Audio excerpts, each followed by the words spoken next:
That intro sting was played by Bono, who is Bono's third cousin from U2. Just kidding. We got that from the internet. It's pretty good sting. It's gotten catchy. Welcome to another episode of Entertainment 411. What's going on, everybody? I'm your host, as usual, Farid Yazdani. There's some new flowers behind me in a strawberry vase. I got an album CD, an ABBA CD on record. It's distracting as hell, but hey, we're going to do it anyways. Tonight, we have another wonderful guest. It is another casting director coming up from Montreal, Helene Rousse. I think I'm saying that horribly with my horrible French accent. Have you guys ever been to Montreal? One thing I love is how they say my name in France and in Montreal and in France. I went to Paris just recently, and every time I heard Farid, but like with a French accent, it was just so much better. It was Farid. Farid. That's what it was. Wonderful. Guys, as usual, we have a live contest. Hashtag total casting for your chance to win a one-on-one session with Helene. You will be able to enter this into the chat bubble below. If you are on Instagram, please try to come over to Facebook. For some reason, our algorithm does not sync well with the Yardstream platform. You have to go on our Facebook page to leave that hashtag, and you will be entered for a chance to win a one-on-one session.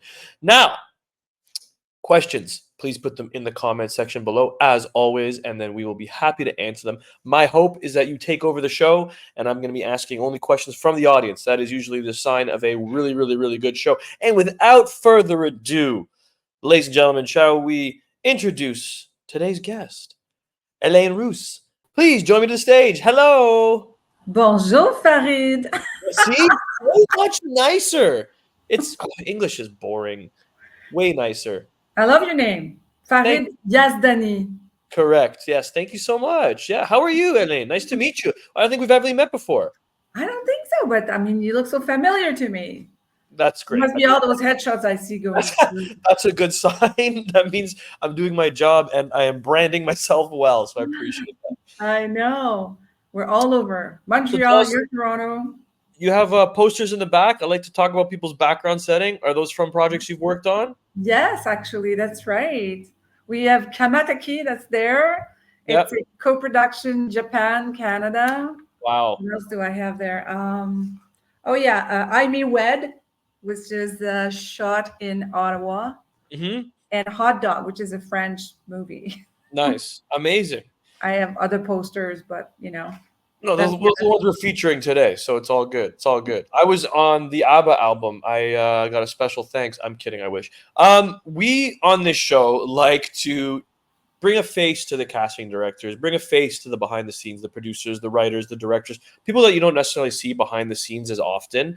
And you know, when actors get their breakdowns, they only see total casting, or they see Helene Rousse, or they don't really get to know you as a person. That is kind of the benefit of this show, and it kind of breaks down the wall that we tend to have, I find, in Canada, where there's this weird disconnect between actors and casting directors. There's a bit of a fear fest going on for the actors. They have a nervousness about going into the room. They don't realize that you're human. You have hobbies. You have laughter. You have likes and wants, and you're just as much desperate to do your job well as we are. That's kind of what the real thing is. I've heard from casting directors is everybody relies on one another in order to do this. And this job is it's as hard as it is already, but harder that if we're not working together. So Oleg, thank you for being our first entry. I can't promise you that you've won, but welcome back as always, one of our viewers that is consistent on our show. So I hope you win, buddy. But yeah, so this show essentially is getting to know you, Helene, as a person, not just as a casting director. So all the questions, feel free to, add your personal experiences to it. Feel free to be vulnerable, as happy as you'd like to get.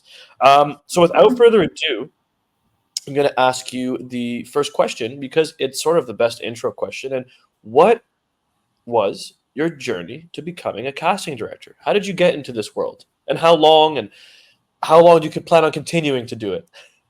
Yeah, it could take 5 days to talk about it, but I'll try to do it short. Really, I mean, like a lot of people, I guess I started to register myself in some different casting agencies, Like one of them was Ginette D'Amico, who's also a casting director from Montreal. So Yep. I started really young at 14, 16, and started to do modeling and acting. And to keep busy in the world of entertainment, I said I might as well open an agency. So at 21, I opened a modeling and talent agency in Montreal. Wow. And I got busier and busier, and eventually I did a fusion with a company in New York called McDonald Richards. And so we had McDonald Richards in New York, we had Montreal, and then we opened in France. And so we were able to, have the talents move around the 3 different cities. And so eventually I changed the name because it was really hard for French people to say McDonald Richards. So it became, I know. So it became Focus International. Very And cool. from that, I've worked for about, a dozen years as an agent. We had different divisions for that. We had a voice division where actors had to submit tapes, not MP3s. Wow. So it was so expensive by couriers. We had to submit the tapes. And, let's say for you had to give me at least 50 tapes. And nowadays, thank God to technology, everything goes so fast. Same thing with pictures and resumes. And Right. it was quite something to do that. So after a while, I decided to sell the agency and take a year off.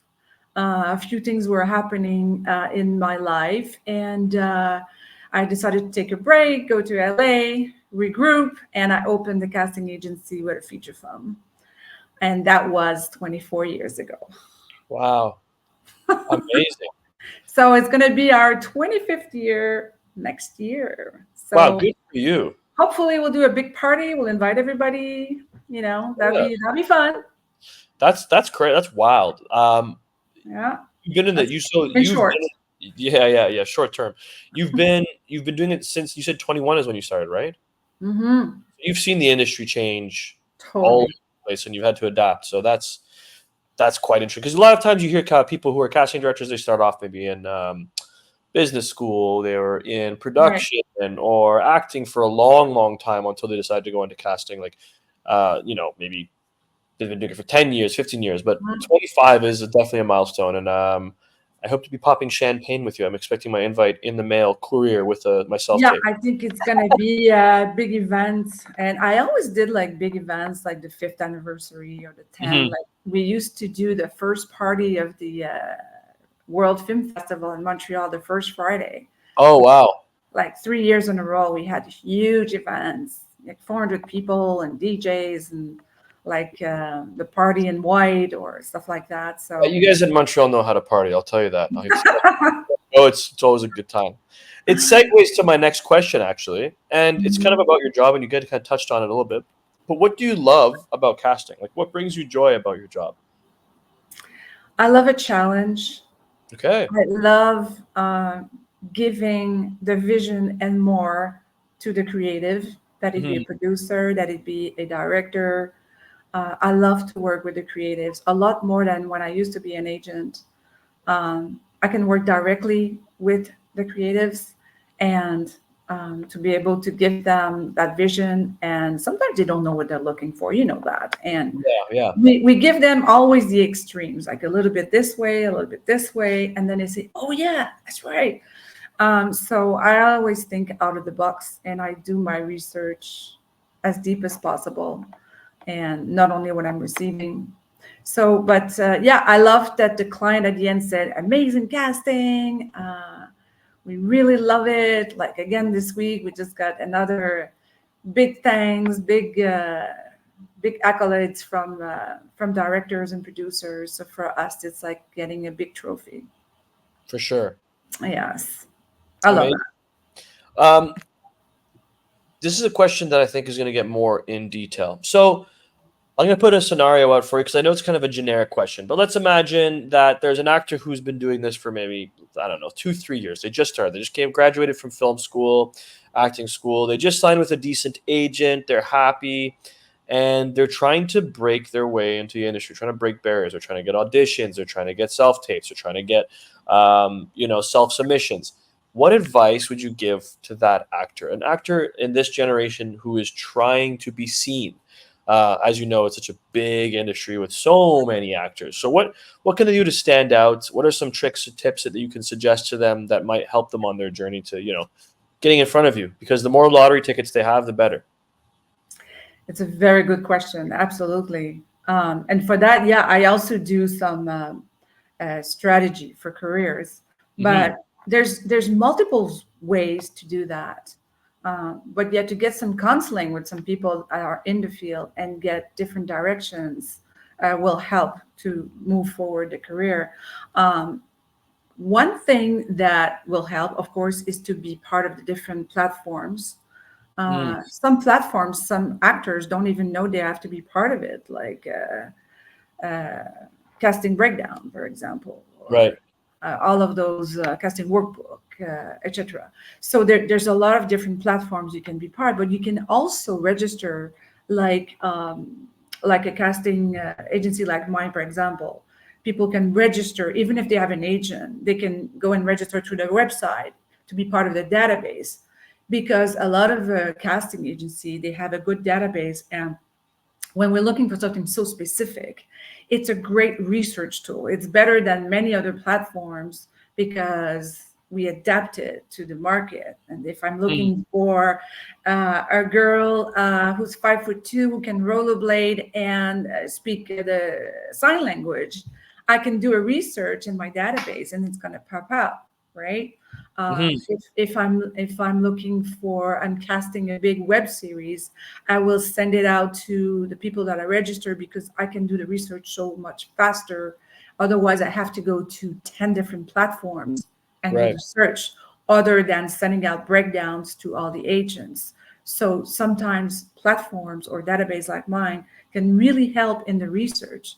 And make sure your profile is up to date. If you are with ACTRA, you have to get that up to date, your profile, because sometimes we use that tool. We use the UDA platform, which is not too bad also for people that are doing the French market, l'Union des Artistes. So make sure your profiles are up to date everywhere with your agent, with the different platforms. Maybe think of adding tools to your portfolio, like, of course, a video demo, a voice demo that can bring you other jobs. And sometimes even by doing voices, you can be called to do print work with that. You can be called to go to Comic-Con, sign autographs. I mean, you never know by which door you will go in.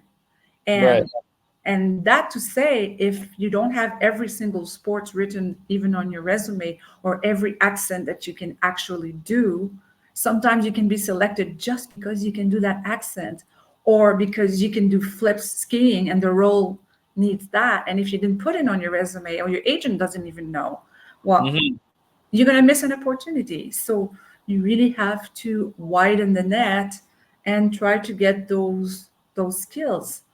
I mean, we do a lot of voice casting, so for us, voice is like a big deal. Right. Absolutely. Yeah. That's something also that you kind of touched on, which is another segue to my next question. It's like as if you didn't read these. And you told me earlier you didn't read these questions, but it's like, you know what's coming.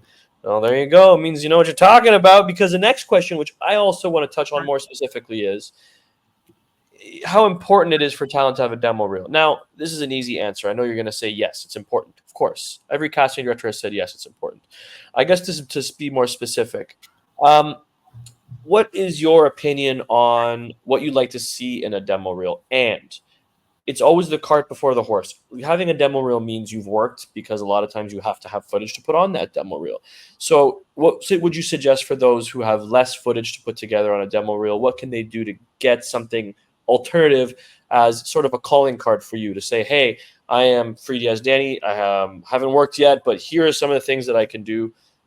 What's your advice on that, and any tips and tricks? And you can actually touch on voice demos as well. Because I know that's your wheelhouse as well. Yes, it's a big deal. We do lots of casting for video games. We've done over 100 games and lots of animation and animated TV series. And as a matter of fact, today I had an actor who came back after 10 years. He did his voice demo with us 10 years ago because we have an in-house recording studio. So he said, Helene, it's time for me to redo I've changed. I was like 18. I'm like 28. So he was here today and we had to redo his demo. So I pulled out a couple scripts. So it really depends on what type of voice you have. But in general, we need a narration. A narration will bring you a lot of work. Some e-learning, which is like educational, and then we do phone systems, welcome to eBoss Canada, stuff like that. Wow, GPS. Can we soundbite that, Charlene? Make sure you get that clip because that was pretty good. That's better than what we do in the beginning. Me going, "Hey guys, what's going on?" Well, you're doing good too. But yeah, we do a lot of that stuff. So and it's really cool money. Yeah. We did pharmaceuticals, are very specific. If you can do pharmaceutical and do sometimes it's like, I don't know, 16 syllables to a word. So it's very specific. Prolax may cause diarrhea. Side effects may include diarrhea. Yeah, something like that. That would be what you need to have on there. For English, press 9. Yeah. So we're the first 8. We have Spanish, German, Australian right before. Australian, that's not English. Yeah. Which brings me what you just said, multi-languages. If you correct, speak multiple languages, oh my God, for sure. Helpful. Spanish, Portuguese, Italian. I mean, we book all languages all the time. And you can really work on different platforms as well that there's different portfolios out there like voices.com or Voice123 to name a few. But you can go and place your voice demo reel and start working almost immediately if you have some good voice demos. And your agent will be very happy if you have a voice demo to add, and they can get you some auditions for that. So right. Voice demo is really important, not too long. And you have to have your different MP3s separately, like if it's narration, if it's characters, if you're doing accents, they should be all separate. So when you want to send it, you're not sending a full demo with everything, because we don't have time to listen to everything. We listen to the first 3 seconds in general. Right. Next. But it's key, we were casting a really big game from Blizzard Entertainment, and I send out a breakdown everywhere, and I receive about 120 voice auditions. From that, we send out 40 to, we send out 40 to the client. They pick 3 for a callback, and it was actually one of the guy from Montreal who got the job. After that, he, this is ongoing still for a few years. He's still working. Wow. It was for Overwatch. Oh, nice. Game. So they wanted a very slight French authentic voice. So, the guy was invited to Comic-Con. His social media went up the roof, and his agent in New York started to give him auditions for more voice. So you never know, where it's coming, but it's actually bigger. Voice is bigger than what we think, and it can bring a lot of money. Huge. Oh yeah, it's huge, and you can do so many sessions at one time. If you do multiple episodes of a show, you get paid for those 2 episodes right there and then. It's good money for sure. And video games are fun. I was lucky to be in a couple of video games, and that's probably some of the best, one of the best experiences I have. Isn't it fun? Oh yeah, I have an audition for another one actually. I should probably work on that soon. So, thank you so much, Helene. So we're going to take a quick little break from a word from our sponsors. Guys, when we come back, make sure you please continue to enter onto our Facebook page, #TotalCasting, for your chance for a one-on-one session with Helene. It would be very useful, especially if you are considering the voice world. I'm sure she could offer you some great advice, but all things casting. But in the meantime, keep watching our show because we have it for you for free. So we'll be right back in 2 minutes. Be right back, guys.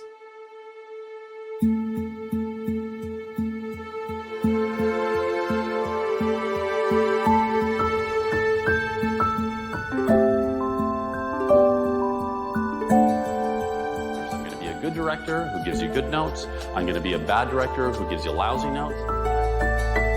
My Tribe Studio, a versatile space for your projects, a space to find your tribe. A few seconds. It's not a very long commercial. It's good. That was a voiceover. That was my voice. Can you believe that? Yeah, and there was a girl afterwards, very soft. That was me. You did the girl too, did you? I did both. Right. I'm not in any of that. I didn't do any of that. Well, we offer a voice class once a month. There you go. Once a month on a Saturday, all day.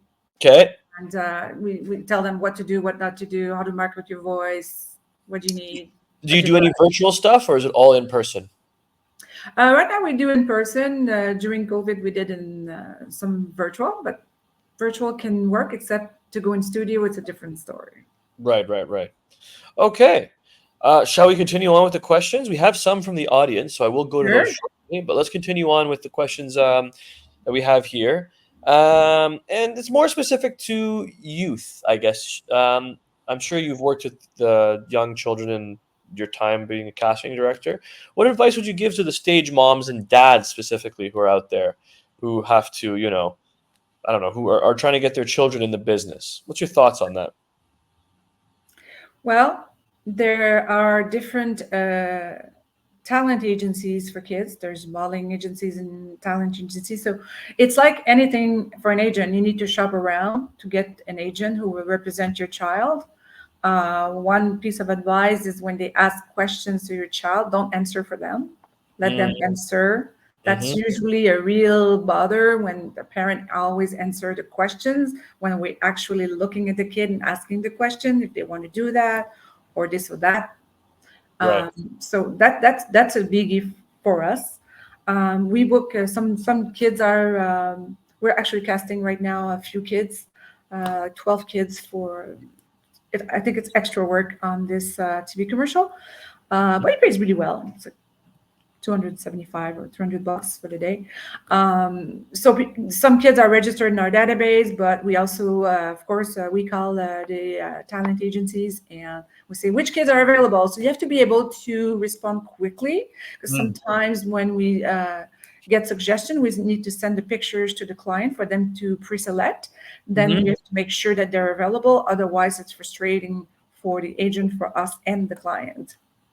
Right. So, that's my piece of advice for now. No, yeah, that's great. It's very specific. It's good. We want to hear your answers. That's why anything specific is great, because they're generic questions and all casting directors are going to have their own experiences with it. So when you go into something specific that's in your wheelhouse, it's perfect. Because, I mean, never have we gotten the same answer twice, because people who've been on our show has answered the questions in their own experience. So it's great. I like what you said about don't answer for them. It's true. Like, a lot of people have shared the same sentiment that, the kids, if they should be wanting to do this. It shouldn't be parents that the parents are forcing them. I knew at 5 years old I wanted to be in the field. Except in those days, parents just didn't know where to go, what to do. And nowadays we have so much information everywhere over the net. Shows like this, it's great. I would have loved to have a stage mom. I was told not to do this, but hey, I'm here, and now that I'm doing it, they're very much happy that I am. Actually, no, I have to take that back. They were pretty supportive. Yes, but that's one thing, to be supportive. Yeah, I think when my dad saw me for the first time in a theater show, he was like, "Oh, you're good. You should pursue this." I was like, "Thank you." Yeah. That's very nice. I'll never forget that. Yeah, it was a good time. Because don't forget, they have to go in auditions a lot, so they have to travel a lot, right? Exactly. Nowadays, there's a lot of self-tape, so it's not as bad. Yeah, I think that makes it very, very, very helpful for the young kids, especially because they're in their own home. There's a little more comfort. That is a pro. If the parents are very good in technology. Yeah. I think the kids would probably be better at doing it than the parents would be. Let me see here. I want to just go to one that kind of segues nicely into the last thing we spoke about. Here's a good one. So you mentioned agencies. In your opinion, how important is it for an actor to be on the roster of a top agency? I don't think they have to be on the roster of a top agency. Absolutely not. I think if you're the top of a smaller agency is the way to go. Sure. because they're going to push you a lot more. Yes. If you're exclusive to that agency and you're in the top of that agency instead Right. of the top agency where you're at the bottom. So it's a big difference. Right. Yeah, I agree. Or middle ground. And one thing to do is, if you're going to change agency, do it in a very seamlessly way and a very nice way, because it's going to follow you, your reputation. Yep. You have to do this properly if you're going to do your transition, and always be nice to the people on your way up, because you Correct. see them on your way down. Exactly. Yes. It's a very small business. And Mhm. actors, if you are trying to switch agents, this is like when you're trying to switch jobs. You have to make sure you have another agent lined up before you leave your current one, because that obviously could be detrimental if you can't find somebody. Yeah, So and my personal tip. do it properly too. Of course, yeah, at the end of the day, I agree. I think it's like who works well with you. It's, it's a relationship at the end of the day. It's a business relationship. And whether you're at a top agency or bottom agency, if you're not working well with your agent, then that's a problem. My question would be, I guess I have a little add on to that question personally. Do you find that and I'm gonna word this carefully, because it is a thing, and I want to make sure it's not offensive to other people, but do you find yourself looking at a bigger agency and you take a second look because of the reputation of that agency? For someone you never met, for example, like let's say a bigger agency submits a talent and you're like, oh, okay, this is from this agency. I know this agency well. You take a second look. Does it affect anything on your end? You know what I mean? Well, if they present it, like I get emails like, oh, here we have this new person or this new Right. person, but I get that from all the agents almost. Right. So I'll take a look, but I won't go totally in full details depending how much time I have. Right. But I guess it depends. Yeah, it's all relative. Yeah. It's because that's the question that people ask. It's part of the question of how important it is to be on a top agent, because I found there have been times where, I've seen my colleagues who switched over to, a bigger agency, and all of a sudden they were getting more auditions. I don't think it's the reasoning. I think it's coincidence. I think it's because it's fresh for them. So I think it's because it's fresh, because if I'm looking for this Asian guy, and I'll look at every other suggestion from every agency, because, I'm just looking for the best talent. For sure. Not the best agency. For sure. We actually have a question from our admin, Charlene. So I'm going to put it into, I'm going to put it into the comments section so I could post it. Hang on, wait for it. She's asking, it's kind of based on what we're talking about. How many submissions do you receive for a principal role versus an actor role? We don't receive as many as in the US. They would receive thousands. It really depends, but I think it's similar for me. Is it more versus the other, do you find, or no? Is it the same? Maybe a bit more for actor role, I would say. Of course, because it depends. A lot of the principal, a lot of the actors sometimes are busy on other shows. Sure. Yeah. So there'll be less. I would say, but just because of that. Yeah, our economy is going right now. Everyone's submitting for everything. Let me tell you. Maybe you're right. Yeah. This year, maybe COVID. A couple years before, you're right. Yeah, but this year. But one thing for sure, we'll look at every tape. I believe that. That's a lot of work. Yeah. Wow.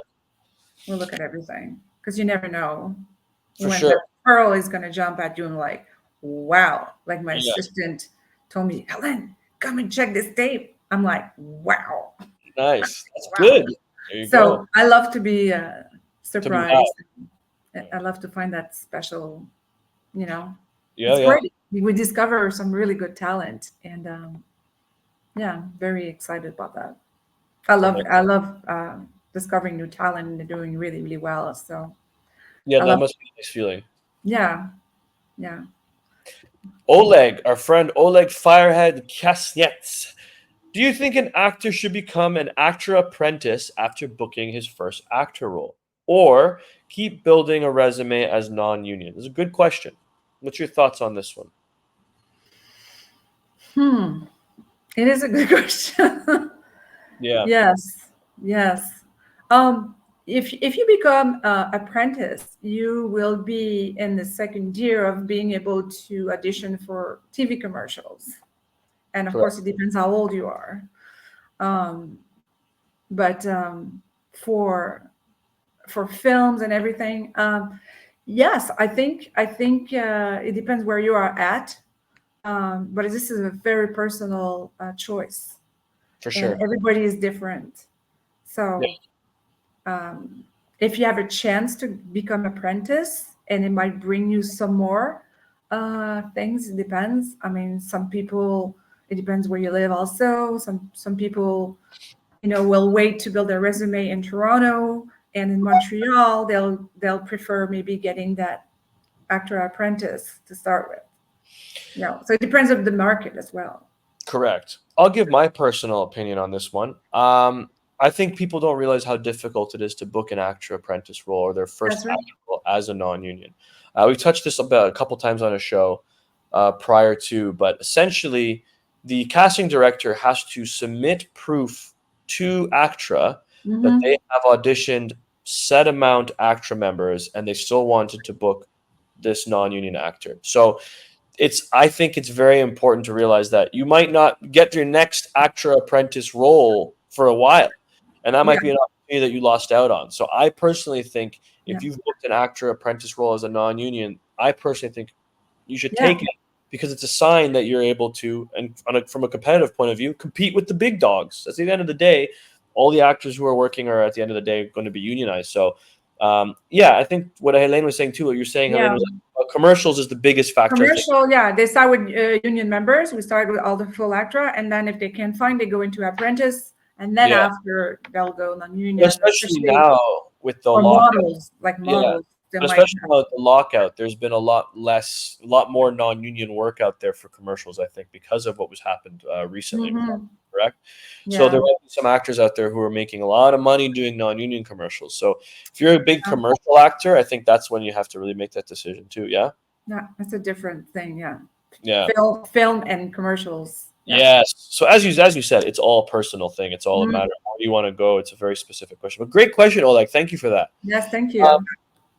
Okay, so auditions. Let's talk about auditions. Now, it's self-tape. Back in the day, you're talking about you had to send a VHS tape out there, put in a manila envelope, get some guy named Jeff to mail it down and hand it delivered to a casting director before midnight. What are some of the biggest mistakes that performers are making when auditioning? And maybe we could talk about self-tapes, because that seems to be right now the majority of auditions you're getting. So what are some of the biggest mistakes you're finding that actors are making? Yeah, self-tapes are key. I mean, 99% of auditions we're doing are by self-tapes. So that means you need to really put your stuff together, your gear together, your lighting, your beautiful background like you, Farid. Thank you. Yeah, brick wall would be great. But yes, a few people when they have a tough time, like sometimes older people, but not necessarily, they have a hard time to do their self-tapes or they want a reader. We offer that service here at the office, but we also, I have a YouTube called Casting Vlog, which I inform people how to do a good self-tape. You can go and check it out, with all the details that needs to be done for that. Because it's key. If your self-tape is not great, it's not going to help. And what's the website that you have? I'm going to add it to the ticker here. How do we? What's the actual? It's on YouTube. It's called Casting Vlog.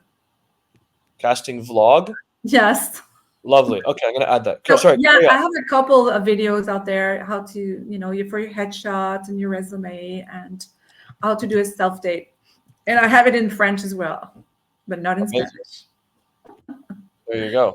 Sometimes it helps. And there's a lot of information out there on YouTube, so many different ones, how to do self-tape. So you can take, tips here and there to help you out and to have that set up and to have people help you out also. But there is a couple places like mine that offer maybe self-tape to help you, so that you have to worry about anything except your performance and to be able to really focus on that And especially if you have a really big audition, it's going to pay really well. It might be worth it to take the time to do it properly, right? I'm sure you've talked about self-tapes before with many other people.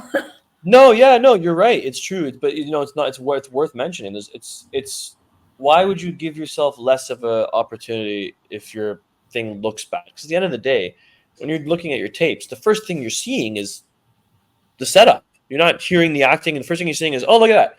And if the first thing you see is all this chaos, you're gonna be like, what's going on? You know what I mean? I have a backdrop that I put up. It's because it's distracting from your performance. Correct. Yeah. That's why your background needs to be clear and like nothing behind you.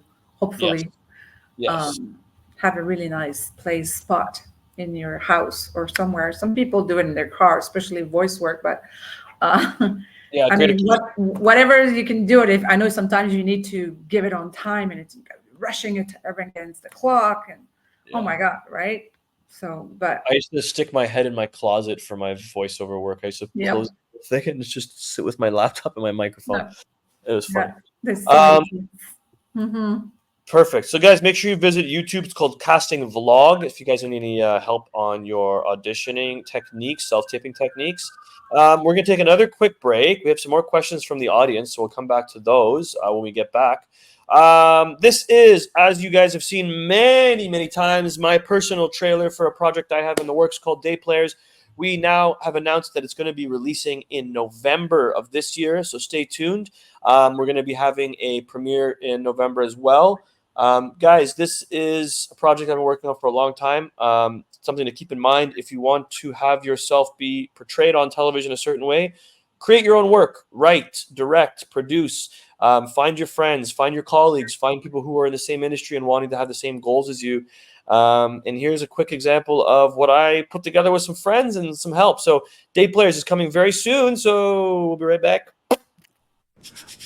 You are a born protagonist. Look at you. You're a failed professional. Okay, I wouldn't say failed. You're a finding bastion of hope in a rundown old school. I mean, it's not that bad. It just happens to be shared by the only woman who ever broke your heart. What did you do? Shh. Just watch. I've got a lot of auditions lined up. Like, so many auditions. I can imagine. I can relate. I'm having so many bookings. Like, it's like a library, just books everywhere. That's right. You're looking at the host of Canada's Next Great Handyman. I nailed my audition, bro. They said they'd call me. Guys, I'm going to be the host of Canada's Next Great Handyman. You are looking at the host of Right over Okay, I'm feeling a little bit of hostility from you right now. Oh, please mansplain it to me so I can understand it better. Clearly you don't know what mansplaining is. Let me break it down for you. He's dead. Which is the purest and greatest form of theater? Improvisation.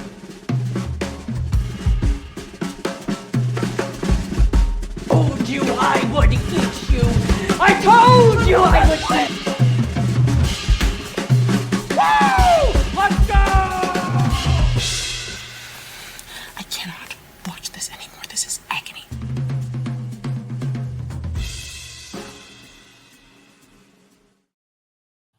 Welcome back, ladies and gentlemen.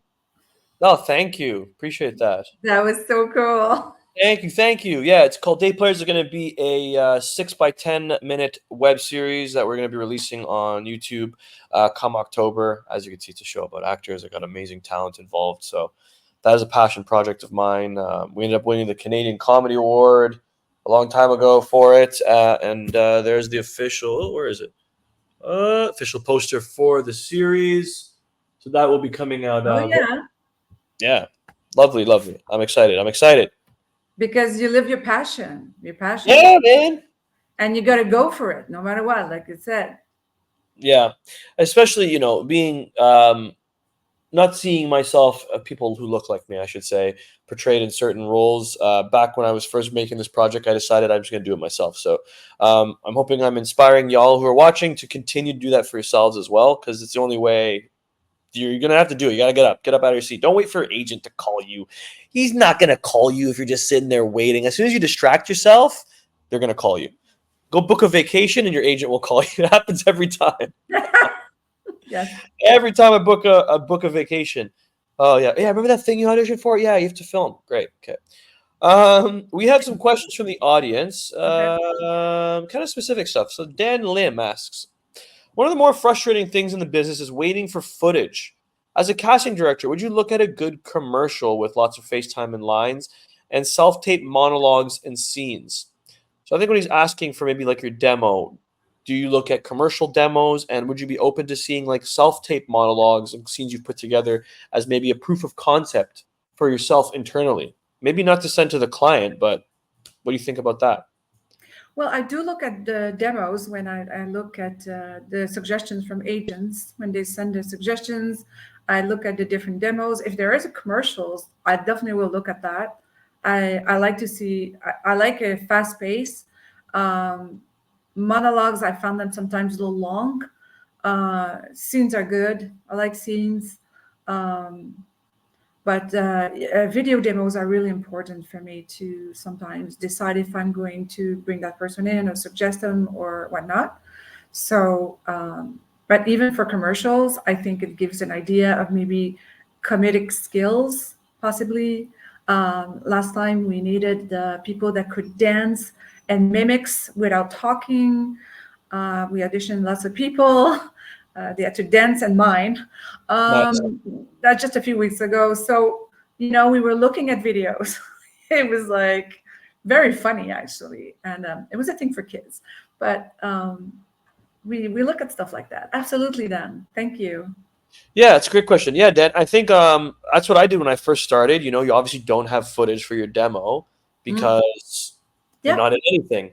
But I think putting your self-tapes that maybe show your different ranges as just like a internal presentation is a great help. It's a great tool, to send over to casting for them to look. And I would add, Farid, as well, that you can a lot of people will keep their past auditions and put that together. Yeah, why not? If you love your product, that footage and glue that together and do a little montage, and also it's good when you do your slate, we can see your personality. So you can keep a slate in there as well. Yeah, why not? Yeah, that's a good point. Hey guys, I'm here, and that, so we can see also do we want to work with you? Do you have a personality to work long hours, or you just never smile and just be really boring? I don't know. Just show your personality. That's a good point. Slates are more important than people realize. It's a little bit of a test. This is a specific question, so I'm not sure if we can answer, but we'll try. Kathy Kutri Spencer. Kutri, I hope I said that right. Is there anything a person can do when a reality show is not allowing people to apply? I'm assuming the casting director is going out and finding people on their own. Oh, I see. It would be nice to have a chance to apply for the show. Have you ever worked with reality shows, Helene, at all? Yeah, I did The Bachelor. Oh, wow. Did you? Yes, French Bachelor and Cool. stuff like that. Okay, we do certain castings, but usually it's the broadcaster who will do the casting because they put advertisement everywhere, and we're not necessarily always involved. In that case, it was funny because for The Bachelor, we I had to find a good-looking, single, rich guy. Oh, where would you find that? No. So I had to go on the road. So I told my boyfriend at the time, I'm going to find some rich, single guy for the show. So it was hilarious. We don't come back when we know why. So yeah, this is what happened. It's not always casting, but it's also a team of people that decide. Right. They have to screen how many people. They have to look at diversity, and sometimes it's age and this and looks and personality, and they're gonna mismatch that together, like Brother or something, or Survivor or whatever. Right. So it's not only the casting director who's deciding; it's the team. For sure. Keep an eye on eBoss. If you follow eBoss on Instagram, Charlene does a great job of posting all sorts of casting news that ever comes out, even if it's, reality shows, small commercials, couples wanted for print ads. Anytime Charlene has an eye on it, it goes to the Instagram or the Facebook or the website. So also follow that, guys. Maybe you'll see breakdowns for shows that you might not see otherwise.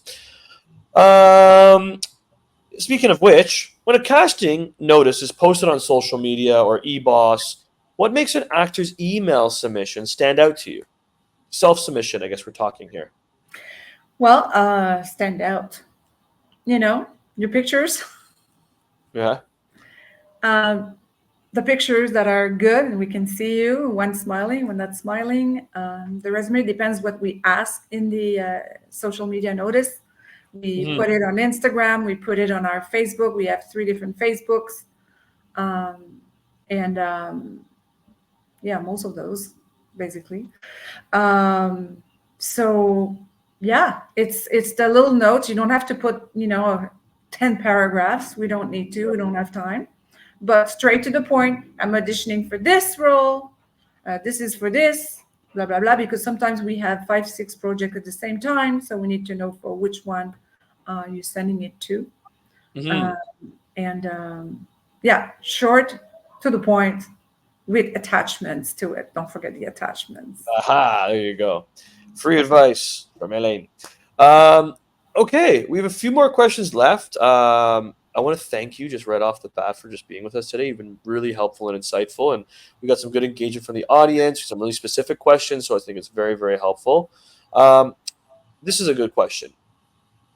What would you like to see the Canadian entertainment industry do differently to change? Is there anything you'd like to see Canada do to become better as far as our industry overall? This is a big question. We have a meeting about that in 2 weeks with the whole industry. There we go. And mainly in the film industry. So, the industry is very, very large, but really it comes down to tax credits. So, yeah, more of those. If you want to get jobs, the producers need more tax credits so they can bring in a lot more work. Therefore, a lot more work comes to casting, comes to actors, and so on, so on. It's a whole, there is some flexibility sometimes from the part of the unions. There's a lot of, negotiations happening in the different unions, the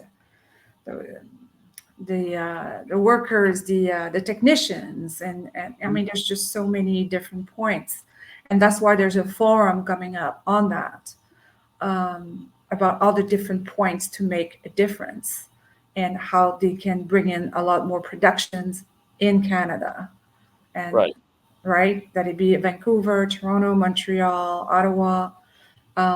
It's all about how do we bring in more productions, American productions or foreign productions. Oh, sorry about that.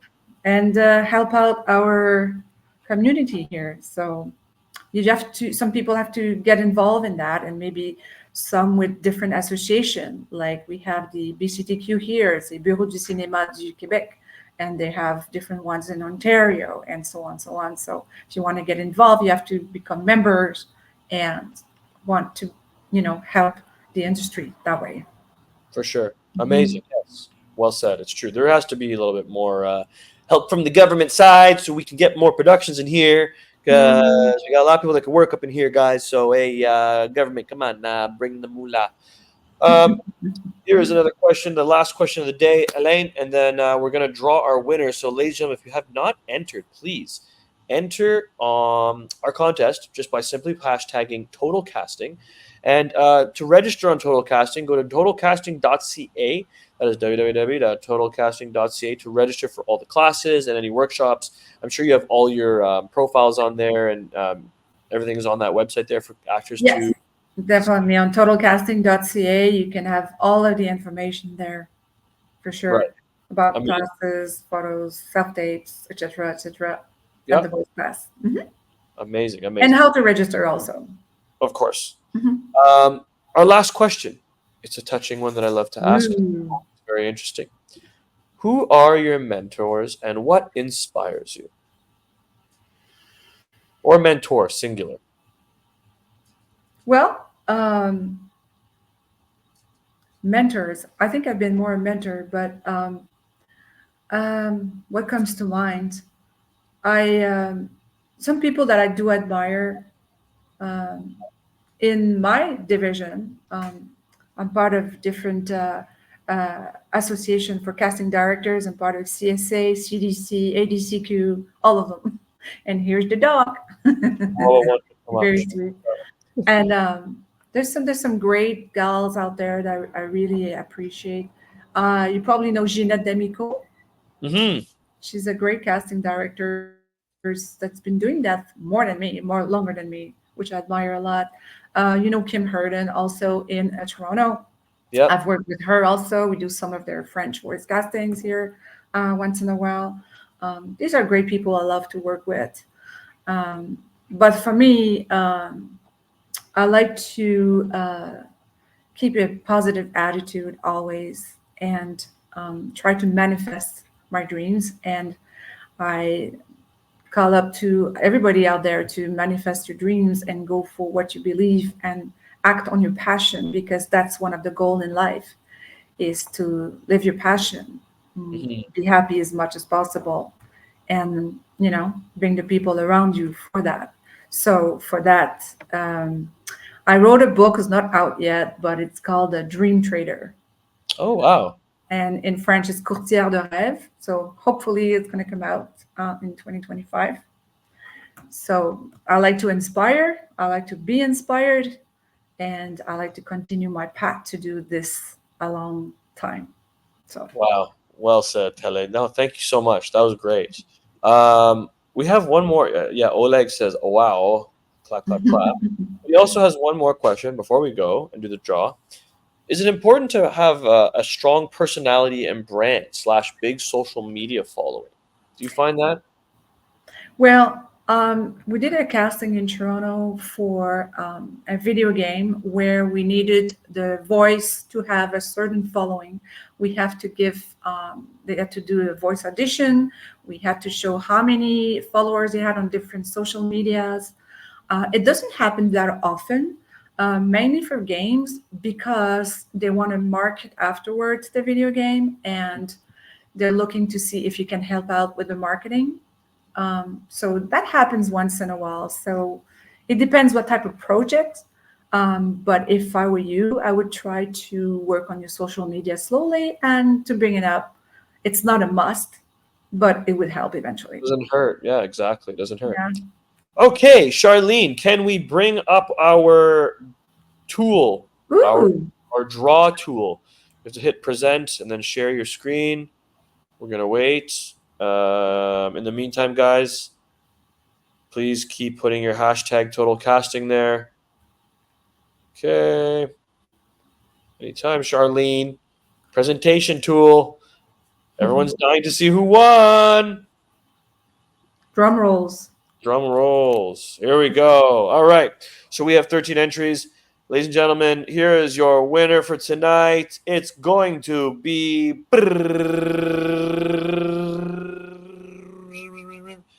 Giuseppe Calvanisti. What a name. Oh my God. Somebody from The Sopranos. Wow. Giuseppe, congratulations, my brother. Thank you for entering. Here's the banner below.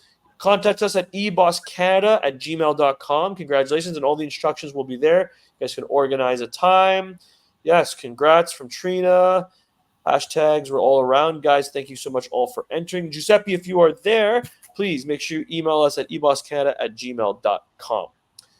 Okay, I think that is our show for tonight. Guys, thank you so much for being with us today and being so engaging. Helene, you were amazing. You are very well-rounded, well-versed. You're writing a book. You've done casting. You do video games. You sold your company, went to LA, came back. It's amazing. Like, what a life you've lived, and you haven't even lived half your life yet. You have a whole bunch to go. So yes, I want to see you go to space. I want to see you create a new element for the elemental periodic table, because I feel like you could. Oh, well, hey, they have the Oscars now for the casting directors for 2025, the new category. There we go. There we go. So that was way overdue. I can't believe they're only having that. I know. Isn't that wild? Well, luckily we've had it at the CSAs, so that's good. But I think the Oscars, that's a big one. Yes, and you know what? Some people that did voice work on the the one that was nominated at the Oscar last year, Fire of Love, the documentary, the film documentary. I don't know if you recall. Yeah. So that was nominated at the Oscars. So people did the voice on that. It was kind of at the Oscars. So that was cool. Yeah, we were very happy. Amazing. Yeah. Ladies and gentlemen, that was our show. This is eBoss Canada, Entertainment 411. Stay tuned. I will try to be hosting our next show. I will be in Newfoundland filming a show. I can't say which one because I'll get in trouble. But I'll try to do the show from there because why not? That'd be fun. It depends on the time difference. Should be okay. We'll see. Good for you. Yeah. Thanks, guys. Appreciate you. Thank you very much. Helene, thanks again. Please feel free to join us anytime. You were a treat. Guys, this is Entertainment 411. Please be sure to subscribe on YouTube. Follow us on Instagram. And yeah, have a good night. Enjoy your dinner. Thank you so much. You're very welcome. Bye.